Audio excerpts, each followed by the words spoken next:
Hello दोस्तों, धर्म उपासना की शक्ति में एक बार फिर से आपका स्वागत है। आज की वीडियो में परिवर्तनी एकादशी की कहानी को सुनेंगे, लेकिन कहानी को सुनने से पहले हाथ में थोड़ा सा जल एवं अक्षत पुष्प ले लें। उसके बाद इस कहानी को सुने। युधिष्ठिर कहने लगे, हे भगवान, भाद्रपद शुक्ल एकादशी का क्या नाम है? इसकी क्या विधि है? इसका क्या महात्म्य है? कृपा करके कहिए। तब भगवान श्री कृष्ण कहने लगे कि इस पुण्य, स्वर्ग और मोक्ष को देने वाली तथा सब पापों का नाश करने वाली उत्तम वामन एकादशी का महात्म्य मैं तुमसे कहता हूँ। तुम ध्यान पूर्वक सुनो। यह पद्या परिवर्तनी जयंती एकादशी भी कहलाती है। इसका यज्ञ करने से वाजपेय यज्ञ का फल मिलता है। पापियों का पाप नाश करने के लिए इससे बढ़कर कोई उपाय नहीं है। जो मनुष्य इस एकादशी के दिन मेरी वामन रूप में पूजा करता है, उससे तीनों लोग पूज्य होते हैं। अतः मोक्ष की इच्छा रखने वाले मनुष्य इस व्रत को अवश्य करें। जो कमल नयन भगवान का कमल से पूजन करते हैं, वे अवश्य भगवान के समीप जाते हैं। जिसने भाद्रपद शुक्ल एकादशी का व्रत और पूजन किया, उसने ब्रह्मा विष्णु सहित तीनों लोगों का पूजन किया।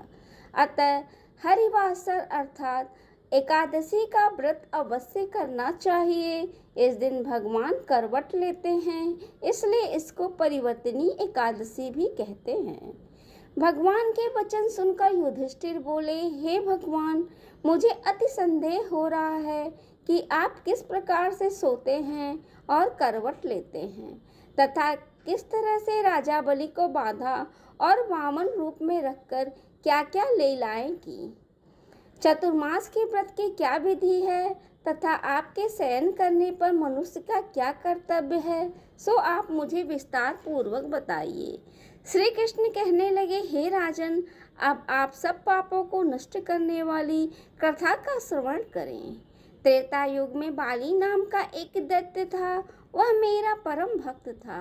विविध प्रकार के वेद सूक्तों से मेरा पूजन किया करता था और नित्य ही ब्राह्मणों का पूजन तथा यज्ञ आयोजन किया करता था। लेकिन इंद्र से द्वेष के कारण उसने इंद्रलोक तथा सभी देवताओं को जीत लिया। इस कारण सभी देवता एकत्र होकर सोच विचार करके भगवान के पास गए।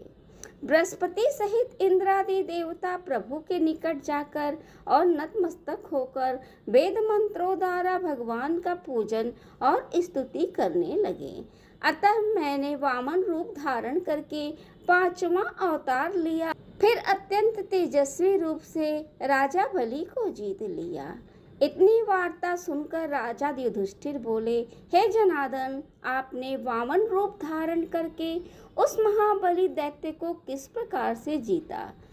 श्री कृष्ण कहने लगे, मैंने बलि से 3 पग भूमि की याचना करते हुए, ये मुझको 3 लोगों के समान है और हे राजन, यह तुमको अवश्य ही देनी होगी। राजा बलि ने इससे तुच्छ याचना समझकर 3 पग भूमि का संकल्प मुझको दे दिया। अब मैंने अपने तीर विक्रम रूप को बढ़ाकर यहाँ तक कि भूलोक में पद, भूलोक में जंघा, स्वर्लोक में कमल, महलोक में पेट, जनलोक में हृदय, यमलोक में कंठ की स्थापना कर सत्यलोक में मुख, उसके ऊपर मस्तक स्थापित किया। सूर्य, चंद्रमा आदि ग्रह, गण, योग, नक्षत्र, इंद्रादि देवता और शेष आदि सब नग गणों ने विधि प्रकार से वेद सूक्तों से प्रार्थना की। तब मैंने राजा बलि का हाथ पकड़ के कहा कि हे राजन, एक पद से पृथ्वी, दूसरे से स्वर्ग लोक पूर्ण हो गए, अब तीसरा पग कहाँ रखूं?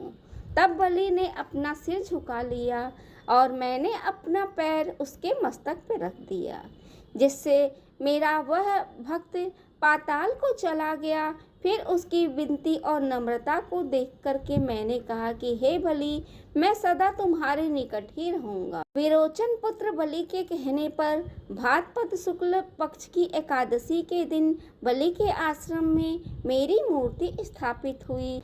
इसी प्रकार दूसरी क्षीर सागर में शेषनाग के पृष्ठ पर हुई।